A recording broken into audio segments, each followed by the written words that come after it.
Hello everyone, আশা করি সবাই ভালো আছেন।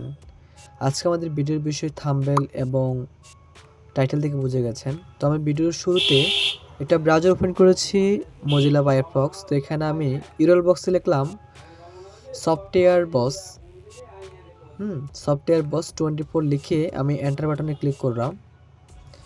এনে ক্লিক করার পরে দেখতে পাচ্ছি trusted software web and solution অর্থাৎ softwarebos24.com। তো আমি এখানে ঢোকার পরে আমি দেখতে পাচ্ছি যে আমাদের কাঙ্ক্ষিত গ্রিন চার্জারে যেটা দিয়ে ছবিকে স্মুথ করা যায়, খুব সুন্দর একটা নয়েজ রিডাকশন দেয়। তো আমি এটা ডাউনলোড করবো, আজকে কীভাবে করতে হয় সেটা দেখাবো। তো আমি এখান থেকে ডাউনলোড করতে পারি, কিংবা এখানে পরে সার্চ দেখতে পাচ্ছেন, সার্চে লিখতেছি গ্রিন চার্জারেই। তো আমি ডিরেক্ট ওখানে উপর থেকেও করতে পারবো, কিংবা এখানে সার্চ করে নিতে পারবো। হ্যাঁ, অনেক সময় উপরে থাকে না, তো আমি এখানে সার্চ করে নিলাম। সার্চ করে গ্রিন চার্জারের টুল লিখে আমি আবার একটা এন্টার করলাম। এন্টার করার পরে দেখতে পাচ্ছেন যে আমার সামনে এই ধরনের একটা পোস্ট আসছে, যেখানে লেখা আছে green charger 2 free download Adobe Photoshop plugins.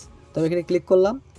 Click করার পর দেখতে পাচ্ছেন যে এই যে অ্যাডোবি ফটোশপ 7.0 গ্রিন চার্জার এটা। তো এখানে নিচে আসলে আমি দেখতে পাচ্ছি যে ডাউনলোড লিঙ্ক গ্রিন চার্জারে 2। তো এখানে ক্লিক করলে দেখতে পাচ্ছি যে আমি এটা অটোমেটিকলি ডাউনলোড হয়ে যাবে। এই যে ক্লিক করলাম সবে মাত্র, একটু অপেক্ষা করি আমরা। ক্লিক দিলামই তো। হ্যাঁ, এই যে উপরে দেখতে পাচ্ছেন গ্রিন চার্জারের 2 রার ফাইল অর্থাৎ জিপ ফাইলটা ডাউনলোড হয়েছে আমাদের। তো আমরা এটা শো ইন ফোল্ডার করে যেখানে ডাউনলোড হয়েছে ওখানে যাব। ছোটো আইকনে ক্লিক করলে আমরা এই ফোল্ডারে যেতে পারবো। ওখানে যাওয়ার পরে এটা রাইট ক্লিক করে আমরা এক্সট্রাক্ট টু গ্রিন চার্জারের 2 এখানে ক্লিক করে দেবো।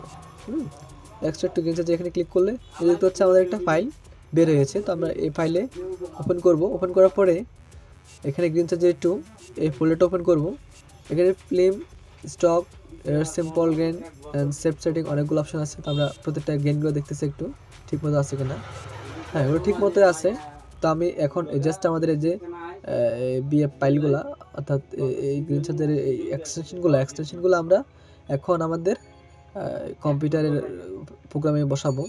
তো আমি ডিসপিসিতে ঢোকার পরে লোকাল ডিস্কসিতে ঢোকার পরে এখানে দেখতে পাচ্ছি আমাদের প্রোগ্রাম ফাইল। একটা হচ্ছে এই যে প্রোগ্রাম ফাইল থেকে অ্যাডোবি ঢোকার পরে দেখতে হচ্ছে যে আমাদের এটা 7.0টা এখানে নাই। আমরা দেখব প্রোগ্রাম ফাইলস x86-এ। এখান থেকে অ্যাডোবি ফাইলটা ওপেন করব। এখান থেকে অ্যাডোবি ফটোশপ 7.0 এখান থেকে আমরা এবার প্লাগইনসে ঢুকবো। প্লাগইনসটা ওপেন করার পরে জাস্ট এবার ফিল্টারে ক্লিক করব। ক্লিক করে এর আগে আমি দেখিয়ে দিচ্ছি, এর আগে আমি একবার অলরেডি অ্যাড করেছি এবং টেস্ট করছি, দেখাচ্ছি। এই যে ফিল্টার এখান থেকে যে গ্রিন চার্জার দেখতে পাচ্ছেন এটাই আর কি। তো আমি একবার অ্যাড করছি, তো আপনাদের দেখার সুবিধার্থে আমি আবার অ্যাড করে দিচ্ছি। জাস্ট এখান থেকে ড্র্যাগ অ্যান্ড ড্রপ করে এভাবে দিয়ে দিলাম, কিংবা কপি করেও পেস্ট করা যেত। কপি করে পেস্ট করা যেত। আমি জাস্ট ড্র্যাগ অ্যান্ড ড্রপ করে আপনার ডেস্কে ঢুকাই দিলাম। এরপর আমি ফটোশপটা ক্লোজ করে ওপেন করে দেখবো যে আমাদের ফিল্টার নিচে গ্রিনটা চলে আসবে, গ্রিন চার্জারে 2টা চলে আসবে। তো এ ছিল আমাদের ভিডিও, যে সহজে খুব মানে ভিডিওতে অ্যাড করা যায়। তো আমি একটা ছবি নিয়ে এখন দেখিয়ে দেবো একটু প্র্যাকটিক্যালি। তো এই যে আমি একটা ছবি নিচ্ছি, যে কোনো একটা ছবি নিলে হবে। একটা ছবি নিচ্ছি, ফটোশপে টেনে ছেড়ে দিলাম। এরপরে আমরা এখান থেকে ফিল্টারে যাব। ফিল্টার থেকে গ্রিন চার্জারে আমি রিমুভ গ্রেনটা ইউজ করবো। রিমুভ গ্রেন 2তে ক্লিক করে এরপরে নয়েজ রিডাকশনটা আমরা যতটুকু প্রয়োজন ততটুকু বাড়িয়ে কমিয়ে নিতে পারবো, যা যতটুকু প্রয়োজন হয় আর কি। তো আমি আমার মতো করে রাখলাম। এরপরে ওকেতে ক্লিক করব। এখানে অনেকগুলো সেটিংস আছে, ওগুলো আপনি যত ঘাটবেন তত বুঝতে পারবেন।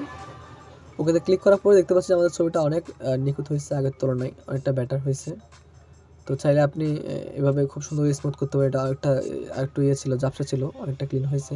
আরও কম রাখতে পারবেন, একটু বাড়ায় রাখতে পারবেন, সেটা আপনার বিষয়। তো এইভাবে আমরা খুব সহজে এই গ্রিন চার্জারটি অ্যাড করে কাজ করতে পারি। আজকের আমাদের ভিডিওটা ছিল। ধন্যবাদ। ভালো লাগলে একটা লাইক কমেন্ট করে যাবেন।